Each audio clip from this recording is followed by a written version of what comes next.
Welcome to new episode. Good Friday ఎపిసోడ్స్ని start చేశానండి. ఈ రోజు నుంచి ప్రతిరోజు మధ్యాహ్నం 12 గంటలకు యేసయ్య పలికిన విలువైన మాటల్లో ఆఖరి మాటలు, యేసయ్య యొక్క 7 మాటలు, గుడ్ ఫ్రైడే యొక్క మొదటి మాట, రెండో మాట, మూడో మాట, 4, 5, 6, 7 మాటలు వివరించి కొంత టైంలో చెప్పాలని ఆశపడుతూ ఉంటున్నాను. కొంతమంది అడిగి ఉన్నారు, అక్క మీరు దేవుని యొక్క మాటలు మీరు కూడా చెప్పండి, మేము వింటాము, విని మా సంఘాల్లో కూడా మేము చెప్పుకుంటామని చెప్తా ఉన్నారు. అందుని బట్టి ప్రార్థన పూర్వకంగా ఈ యొక్క గుడ్ ఫ్రైడే ఎపిసోడ్స్ని మేము చేస్తూ ఉన్నాము. ఇక మొదలు పెడతామా? మొదటి మాట లూకా సువార్త 23వ అధ్యాయము 34వ వచనం. ఈరోజు మొదటి మాటను ధ్యానిద్దాం. తండ్రి వీరేమి చేయుచున్నారో వీరెరుగరు గనుక వీరిని క్షమించమని చెప్పెను. వారు ఆయన వస్త్రములు పంచుకున్నట్లు చీట్లు వేసరి. ఈరోజు మొదటి మాటను ధ్యానిస్తున్నప్పుడు ద ఫస్ట్ మెసేజ్ పాప క్షమాపణ గురించి యేసయ్య సిలువలో పలికిన మాటలు. సిలువ దగ్గరకు వచ్చిన ప్రతి వారికి ఒక మంచి కృప ఏంటో తెలుసా? క్షమాపణ. పాపములు చేసిన వారు, దోషములు, అపరాధములు చేసి అపరాధ భావం కలిగిన వారికి ఒక దేవుడు ఉన్నాడు. ఆయనే హీఈస్ అ ఫర్గివింగ్ గాడ్, మన యొక్క క్షమించే దేవుడు. నీవు ఎన్నో పనులు చేసుంటావు కదా, కానీ కొన్ని పనులు నీకే సిగ్గు తీసుకొచ్చి ఉంటాయి. అలాగే నీవు చేసిన పనులకు ఎవరు క్షమించకపోవచ్చు. ఒక సినీ యాక్టర్ మరి రీసెంట్గా మనం విని ఉన్నాం కదా, ఎంత దౌర్భాగ్యమైన పనులకు దిగజారాడంటే 2 పిల్లలున్న తన భార్యను విడిచి వేరొక స్త్రీ ఇంట్లో ఉండేవాడంట. ఆయన చాలా పెద్ద పేరుగాంచిన వ్యక్తి. అయితే సొంత కుమారుడు క్షమించలేక శత్రువు అయిపోయాడు. తండ్రికి విరుద్ధంగా మాట్లాడుతున్నాడు, తండ్రికి విరుద్ధంగా ఉన్నాడు. అవును, కొన్నిసార్లు నువ్వు చేసిన పనులకు సొంత తల్లి తూ అని నీ మీద ఉమ్మి వేయచ్చు. నీ సొంత అక్క, అన్న, చెల్లి, తమ్ముడు క్షమించకపోవచ్చు. లోకపు వ్యవస్థ కూడా నిన్ను క్షమించకపోవచ్చు. అయితే నీకు సిలువ దగ్గర నీ కొరకే మరణించిన, అయితే నీకు ఒక క్షమించే దేవుడు ఉన్నాడు. సిలువ దగ్గర నీ కొరకు మరణించి ఆయన పలికిన మాట, తండ్రి వీరేమి చేయుచున్నారో వీరెరుగరు అని చెప్తా ఉంటున్నాడు. ఇది కేవలము ప్రేమతో కూడిన మాట. ఆయనే ప్రభు అయిన క్రీస్తు. పాపాలు క్షమించబడకపోతే దేవుని ఆశీర్వాదాలను మనం పొందుకోలేము. పాపాన్ని నాశనము చేయకపోతే అది నిన్ను నాశనము చేయండి అని ఎరిగిన దేవుడు, మనకు నీతి మార్గము వేసిన యేసయ్య మొట్టమొదట మాట, తండ్రి వీరేమి చేయుచున్నారో వీరెరుగరు గనుక వీరిని క్షమించమని చెప్పెను. వారు ఆయన వస్త్రములను పంచుకున్నట్లు చీట్లు వేసిరి అని మనం వింటున్నాం. ఈ వాక్యంలో మనకు అర్థమైంది ఏంటంటే, ఆయన వంటి మీద కూడా వస్త్రాన్ని కూడా తీసేసేవారని మనం అర్థం చేసుకోవచ్చు. ఫస్ట్ అసలు ఏం జరిగింది అని మనం చెప్తే, ఫస్ట్ మాట ముందే యేసయ్యని అప్పటికే 6 సార్లు న్యాయస్థానాల దగ్గరకు తిరుపుతా ఉన్నారు. రాత్రికి రాత్రి పట్టుకొని 6 సార్లు తెల్లవారేసరికే 6 న్యాయస్థానాలకి లేక 6 సార్లు న్యాయస్థానాలకు ఈడ్చుకొని వెళ్తూ ఉన్నారు. రాత్రంతా నిద్ర లేదు. దాదాపు 3.5 కిలోమీటర్లు మరి యెరూషలేము నుండి గొల్గొతా వరకు నడవాలి. అయితే మనం చూసినట్లయితే ఆయనని చాలా హింస పెట్టారు.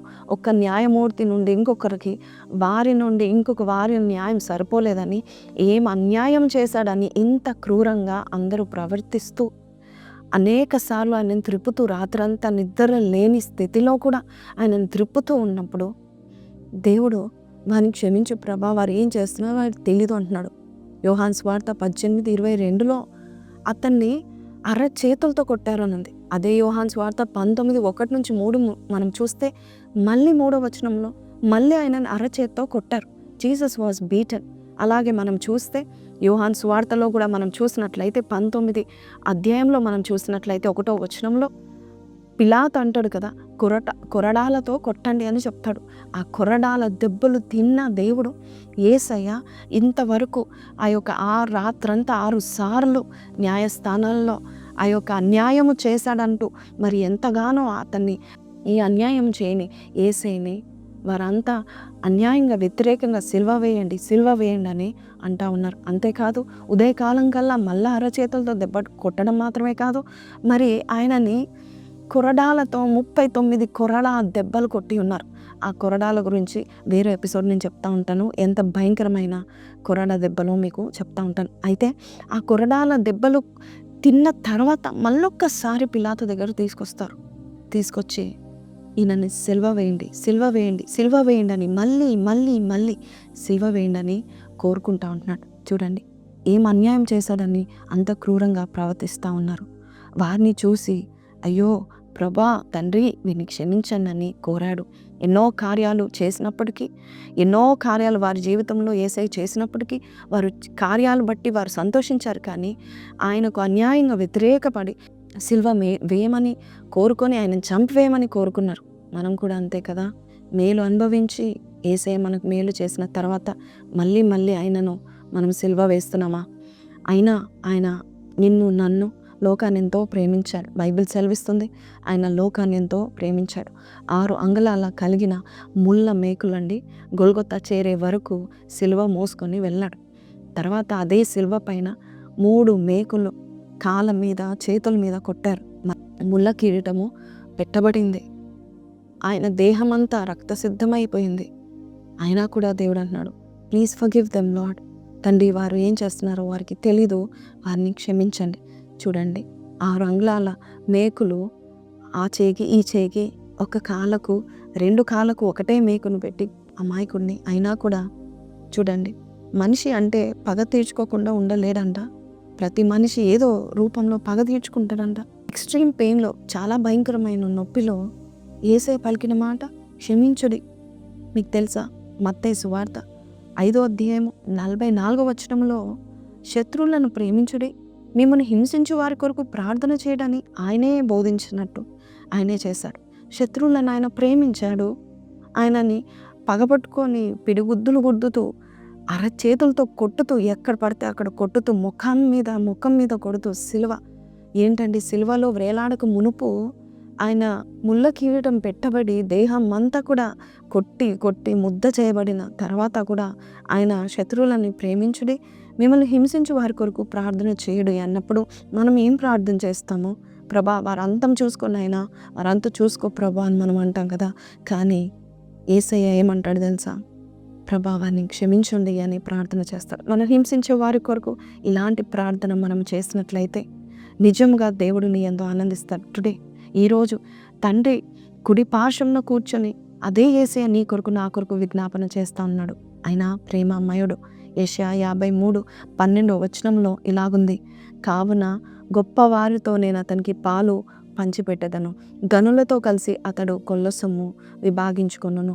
ఏలయనగా మరణము నొందునట్లు అతడు తన ప్రాణమును ధారపోసెను, అతిక్రమము చే వారిలో ఎంచబడిన వాడాయను, అనేకుల పాపమును భరించుచు తిరుగుబాటు చేసిన వారిని గూర్చి విజ్ఞాపన చేశాను. నీ కొరకు ఈరోజు విజ్ఞాపన చేస్తూనే ఉన్నాడు. Come to the cross of Jesus.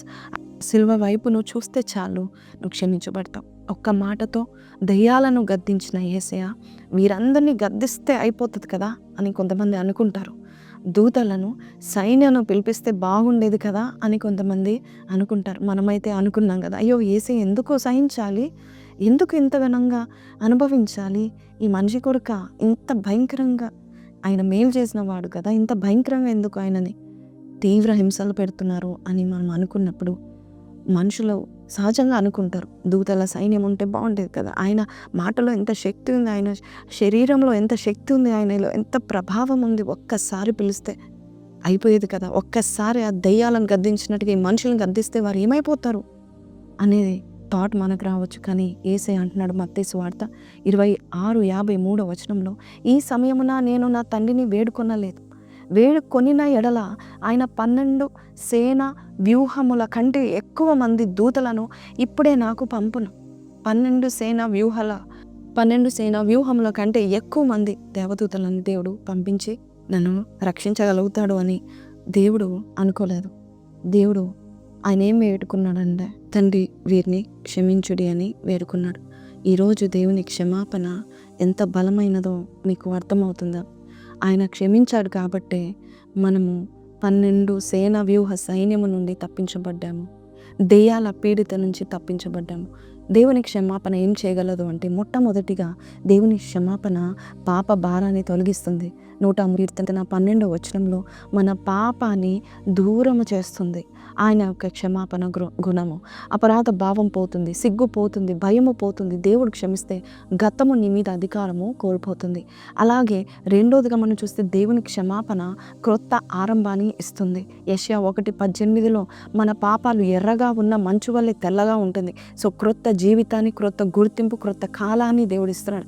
మనుషులు గతాన్ని గుర్తించుకుంటారేమో కానీ దేవుడు నీకు భవిష్యత్తుని ఇస్తున్నాడు. మూడోదిగా దేవుని యొక్క క్షమాపణ దేవునితో సంబంధాన్ని తిరిగి కలుపుతుంది. లూకా సువార్త 15లో మనం చూస్తే తప్పిపోయిన కుమారుడు మరి ఆ యొక్క తండ్రి ఆయనను క్షమించాడు కాబట్టి తప్పు చేసినా కూడా జీవితం వృధా చేసుకున్న తిరిగి వచ్చినందుకు తండ్రి అంగీకరించి క్షమించి ఆయనను మళ్ళీ తన ఇంట్లో చేర్చుకున్నాడు. నాలుగోదిగా దేవుని క్షమాపణ శిక్ష నుండి విడిపిస్తుంది. రోమీలకు రాసిన పత్రిక 8:1 క్రీస్తు యేసు నందు ఉన్న వారికి ఏ శిక్ష విధింప లేదు, తీర్పు లేదు, మనకి తిరస్కారము లేదు.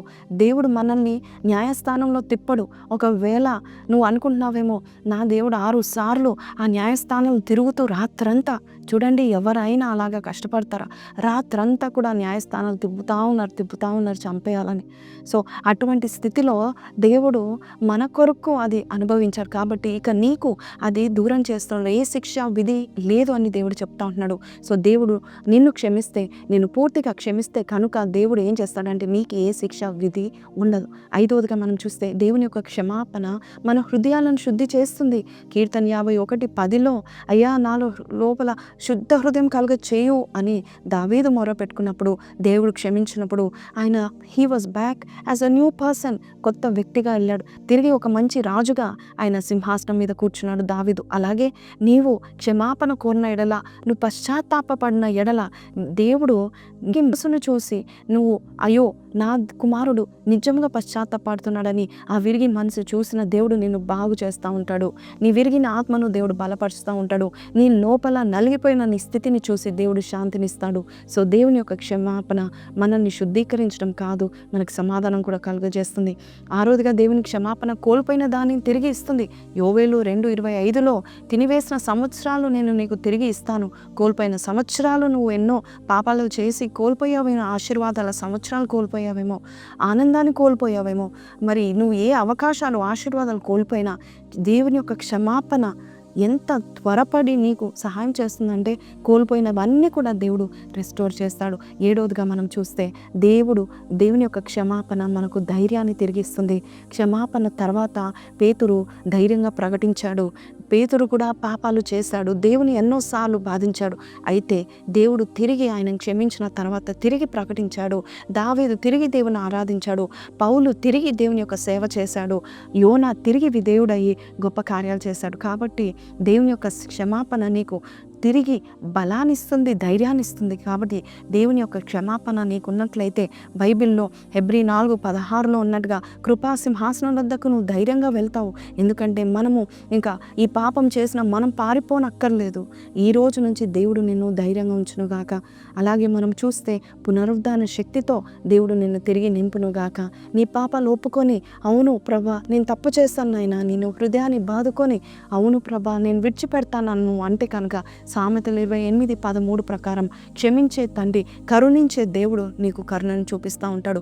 ఇక నీవు తల వంచుకోవడానికి వీలు లేదు, నువ్వు తల దించుకొని స్థితిలో ఉండడానికి వీలు లేదు. తల ఎత్తుకొని బ్రతుకుతావు. ఎందుకంటే నీ తల ఎత్తువాడు ఆయనే. చిన్న ప్రార్థన. పరిశుద్ధ మహోన్నతుడు తండ్రి, నీ మొట్టమొదటి మాట నాయన ప్రభ, ఇంత విలువైన మాట నాయన ప్రభ, అయ్యా నాయన అప్పటికి ఎంతో శ్రమను, ఎంతో భయంకరమైన చిత్రవాదను అనుభవించిన దేవుడవు నాయన. అయ్యా కుమిలిపోతున్న నీ శరీరం, కుమిలిపోతున్న నీ ఆత్మ నాయన ప్రభ. అయ్యో ఎందుకు నేను ఇంతగా ప్రేమించాను, ఎందుకా నేను ఇంతగా సేవ చేశాను, ఎందుకా నేను ఇంతగానా ఈ జనుల కొరకు నేను ఏడ్చి మొరపెట్టుకున్నాను రాత్రి పగలు, ఎందుకా నేను ఇన్ని మేలు చేశాను, ఇన్ని స్వస్థతలు, ఇన్ని అద్భుత కార్యాలు చేశాను, ఎందుకా చేశాను నువ్వు ఎప్పుడు అనుకోలేదు. కానీ నువ్వు అయ్యా ప్రభా వాని క్షమించు అని నువ్వు ప్రేమించావు నాయన. ఎన్నోసార్లు ఇప్పటికీ కూడా మేము ఆ క్రూరుల వల్లే నిన్ను ఎప్పటికెప్పటికీ నాయన సిలువ వేస్తున్నామేమో నాయన. అయినా కూడా అయ్యా వీరిని క్షమించు, అయ్యా వీరికి ఇంకో సంవత్సరం ఇవ్వు, అయ్యా వీరికి ఇంకో ఛాన్స్ ఇవ్వు, అయ్యా వీరికి ఇంకో అవకాశం ఇవ్వు నాయన. వారి ఆశీర్వాదాలు వారికి దయచేయ ప్రభా అని మా కొరకు విజ్ఞాపన చేస్తున్నావు నాయన ప్రభ. పేతురు కొరకు విజ్ఞాపన చేసావని వాక్యం సెలవిస్తుంది నాయన ప్రభ. అయ్యా సాతాను నిన్ను జల్లడించిన నువ్వు ధైర్యంగా ఉండి నేను నీ కొరకు విజ్ఞాపన ప్రార్థన చేస్తున్నానని చెప్పావు నాయన పేతురు విషయంలో. ఈరోజు మాతో కూడా నువ్వు మాట్లాడుతున్నందుకు నీకు వందనాలు. ఈ మొదటి మాటలో ప్రార్థన ఉంది నాయన ప్రభ. అయ్యా శత్రువులు నిన్ను హింసించినప్పుడు నీవు వారిని ప్రేమించు అని చెప్పావు నాయన. నేను హింసించే వారి కొరకు నువ్వు ప్రార్థన చేయమని చెప్పావు నాయన. అట్టి కార్యం నువ్వే మాకు చేసి నిరూపించి నీ ప్రేమను నిరూపించి అయ్యా తని మొదటి మాటలో మాకు తెలుస్తుంది నాయన ప్రభ. రాత్రి పగలు నాయన చిత్రహింసలు పెట్టినా అయ్యా రక్తసిద్ధమైపోయినా కూడా నాయన ప్రభ క్రూరంగా కేకలు వినిపిస్తూ అరచేతులతో కొడుతూ పిడుగుద్దులు కొడుతూ నాయన ప్రభ అయ్యా కళ్ళకు గంతలు వేస్తూ నేను ఎక్కడ పడితే అక్కడ కొడుతున్నా కూడా నాయన ప్రభ అయ్యా వీరేమి చేస్తున్నారో వీరికి తెలీదు అని వారిని క్షమించమని కోరావునా. ఆ సిలువలో నాయన అయ్యా తన్ని వస్త్రహీనుడిగా నువ్వు వేలాడినప్పుడు నాయన ప్రభ అయ్యా వీరేమి చేస్తున్నారో వీరికి తెలియదని నువ్వు చెప్పిన దేవుడవు నాయన. అట్టి ప్రేమను మేము జ్ఞాపకం చేసుకుంటాము నాయన. అట్టి ప్రేమను మాకు దయచేయండి నాయన ప్రభ. అయ్యా క్షమించే హృదయం మాకు కూడా దయచేయండి నాయన ప్రభ తండ్రి. ఈరోజు ఈ మాటను బట్టి నాయన నీకు స్తుతులు చెల్లిస్తున్నాము నాయన. ఈ మొదటి మాటను ఎవరైతే వింటున్నారో ఎవరైతే పలకబోచున్నారో నాయన ప్రభ వారిని అభిషేకించి ఆస్వాదించమని యేసు పరిశుద్ధ నామములో అడిగి వేడుకుంటున్నాము తండ్రి. ఆమెన్.